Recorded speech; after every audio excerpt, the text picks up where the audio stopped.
Welcome back to another NCAT movie review. Today we have The Marvels. If you think that Marvel is going to be revitalized, you're completely wrong. This movie was an absolute flop, and we're going to explain why. Let's get into it.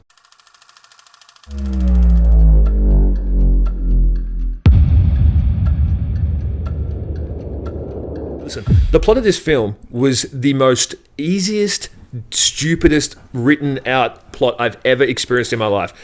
What plot? Like, that's True. honestly, what plot? True. There is no plot to this movie. It is just an hour and 40 minutes of, we're going to pump $270 million into this budget with minimal, like with C-grade CGI and just... Minimal like, writing. No writing at all. All the writers, all the good ones, must be on strike. So maybe they'll come back and fix Marvel because it is in absolute shambles. Fair enough. You just had like the greatest 10-year run ever. Of all time. Whenever Endgame came out. Like, you had the greatest 10, 11, 12-year run, and now you're out of ideas. Fair enough. Like, you can't always stay on top, but this movie is just like crap. Plot of this film is, if a planet is dying, what do you need? Resources. Correct. So what are the resources? There's probably three main ones you need. Yep. Water, air, sun. Yeah. Fuck the food. The food can come. Yeah. Okay. This movie hit on that. That's how easy it is to understand the plot. There's nothing more to it. It is just a ridiculous movie. I'd think that if we were trying to grasp at straws with how good things were, the fight scenes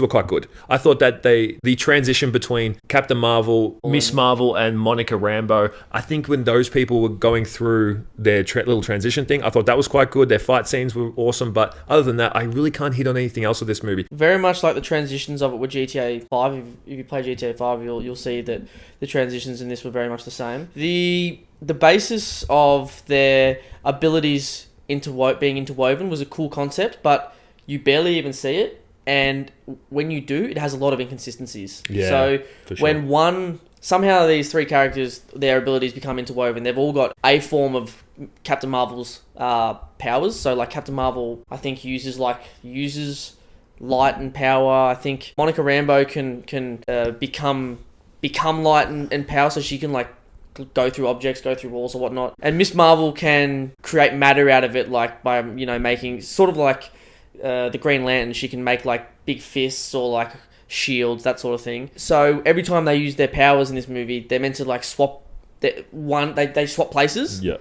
And that doesn't happen. It happens for about 5 minutes in the movie, right at the very start, to like show, this is what's going to happen. And then it never, like, there's so many inconsistencies with it throughout the rest of the movie, which is just like, why would you even use it as an ability? Yeah, we used to say, a lot of movie reviews, we say continuity errors. I thought it was definitely that. The fact that you can have one person doing something and all of a sudden you use the power, then it doesn't change. Why? Why is it now not changing? I think you should always have a consistency. And I mean, we pick these things out of NCAT all the time, the inconsistencies. Especially when you can't hide the fact that they weren't using their ability. Like, so you can clearly see every single time they use their powers because like their hands light up or something lights up or everything. So you can't hide the fact that they're not changing dimensions or changing, like swapping places. It's like they would transport like and swap places. You can tell when it's not happening. Yeah, or not use their powers. Yeah. Like, you can't distinguish either or, because it's just like, they're using their powers because everything's lit up in their body. So you just know they're using it. So why are they not teleporting now? It's probably Marvel's fault that this happened, because unfortunately for them, well, not unfortunately for them, they should know better. Brie Larson is not the one. People don't like her as Captain Marvel. People have never really been on board with her character. Now, for me, the reason why I'm not so much on board with her character is because why isn't she just dominating? She has all the powers in the world. She should be killing everyone. She should be just dominating. She gets beaten up and nerfed all the time. That's not her fault. That's just, they have to nerf her. Otherwise, she would just be the most dominant character in the MCU, which she probably should be. So you make her your main girl in a movie that has pretty much no people wanting to go see it. There's no one lining up waiting for this movie to come out. No one excited.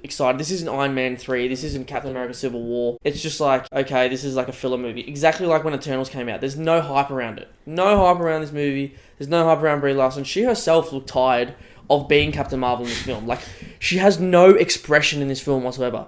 All she can do is brood and stare off in the distance and give like sort of like a screw up face, like an angry look on her face.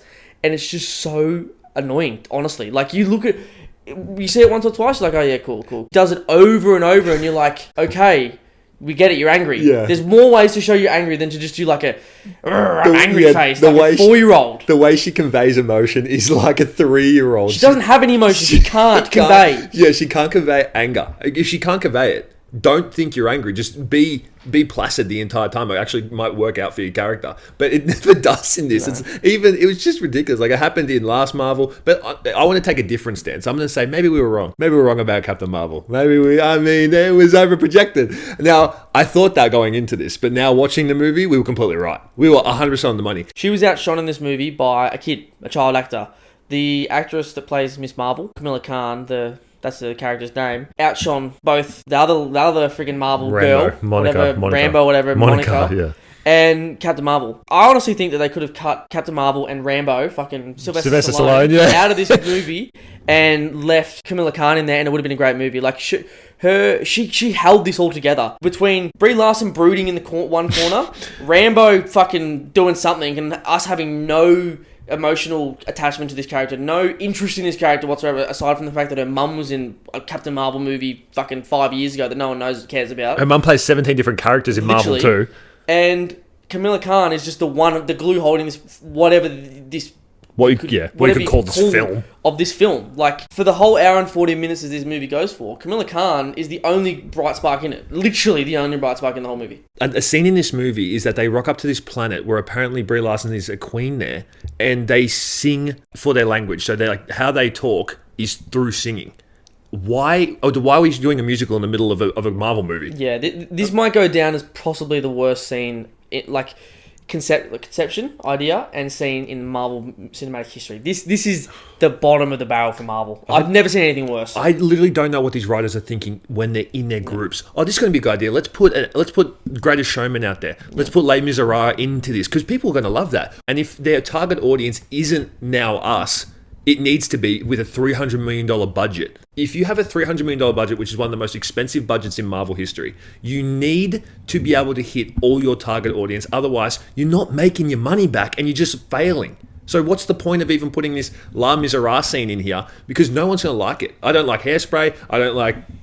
Greatest Showman is different because Hugh Jackman's in it, okay? We can give him a break because he's the greatest man alive. But other than that, ridiculous. Don't put it in there, take it out, because it made no sense to the whole film. It's almost like this scene was essentially this director, or even the writers who probably wrote this into the script, were trying to find that same sort of niche that Taika Waititi found with the Thor movies, and it just fell completely flat because this isn't one, Guardians of the Galaxy or Thor, and two, it was just completely left field for a Captain Marvel movie. Like, in this film, Brie Larson's just angry and sad the whole film. And then all of a sudden, it just cuts to this scene on a planet, like Josh said, where they're all singing and being happy all the time. That just makes no sense.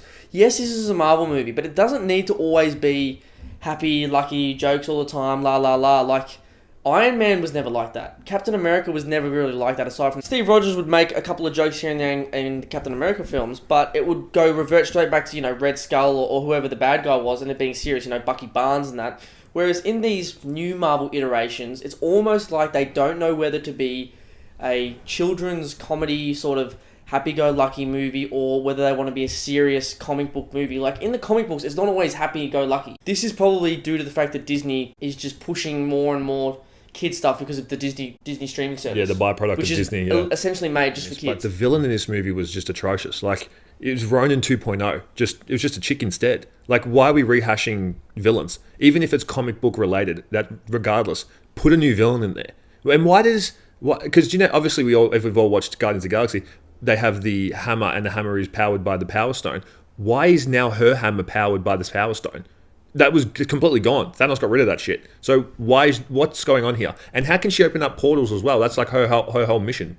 Yeah, there's no explanation why she's so powerful in this film. This is the most random character ever. She has 7 lines in the movie, and every single one of them's like, I hate you, Captain fucking Marvel, or whatever, what they call it, the Annihilator. Yeah, the Annihilator. And she was trying to act so hard, it looked so forced, it looked like she hurt. It looked like it hurt her. Yeah. It looked like talk about brooding faces. Her face was that the entire time, and she tried to talk like Jason Statham in every other movie. Yeah, what's going on here? She was probably the worst Marvel villain that they've had so far. I think overall Marvel just needs a break. Marvel needs to take a hiatus. I said this very early after Endgame. They need to take a decade hiatus, 10 years, just go away, come back with something more. Maybe release snippets here and there, but yeah, overall this was just a ridiculous movie. Like Marvel needs to rethink everything they've done, to be honest. There was nothing. This movie is boring. It's literally boring. It's just a CGI slugfest, which shit CGI. Can we talk about